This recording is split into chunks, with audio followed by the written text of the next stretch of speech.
he called imperiously. "Fellow, tell us where we can cross the river, for I'm on my way to visit the Prince of Wales." The man turned. The sun was in his eyes, and he rested an oar, lifting his hand to see the speaker.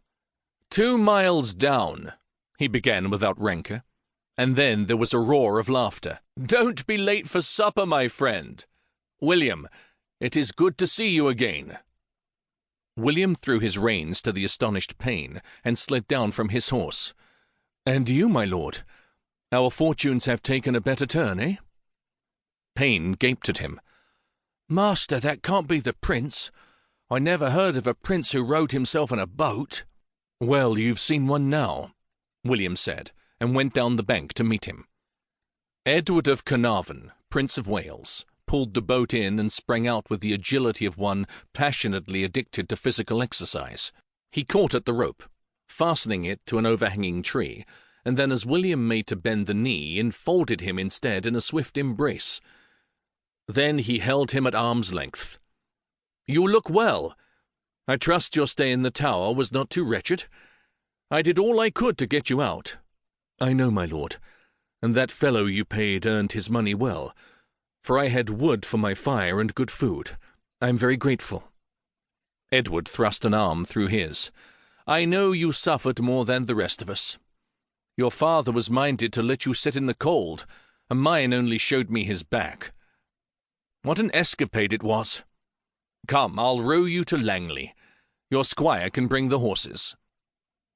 Payne was staring open-mouthed, unable to believe that this tall, healthy-looking young man in plain clothes could possibly be the king's son, the heir to the throne.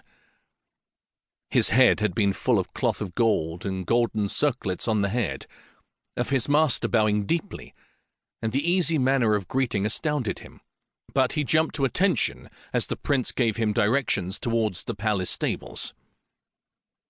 Together, Edward and William went down the bank to the water, the sun bright on heads of much the same colour, for William favoured his dead mother rather than his black-haired father.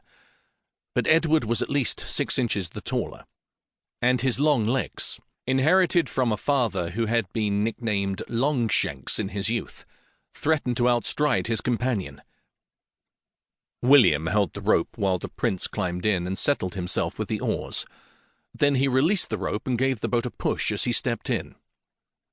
Sitting opposite Edward, watching him pull the little craft round, the strong arms controlling his strokes, it seemed to William that Edward was everything a prince of the blood royal should be, that England could rejoice in such an heir to her crown. Edward was smiling, revelling in his own strength. "I am glad you came here so that we might ride to Westminster together," he said. "I suppose we must be polite to our old enemy, the bishop, tomorrow. He is so puffed up at being treasurer, and my father listens to his advice more than to any other. When my time comes, he need not look to me for preferment, although—" His smile broadened. "I might consider it if he gave me some of his fat deer for my table. Do you remember that day? By Our Lady, it was rare sport chasing his stock half over the park. You brought down a hind, I recall. An old Langton steward was like a gander flapping about with, 'If you please, my lord,' and 'if your grace would desist.'" He mimicked the country accent perfectly. "Of course we didn't know the bishop was at home. I must admit, I didn't mean matters to go so far, but he has always treated me like a silly boy, and he went too far, by God. You were very rude to him, William."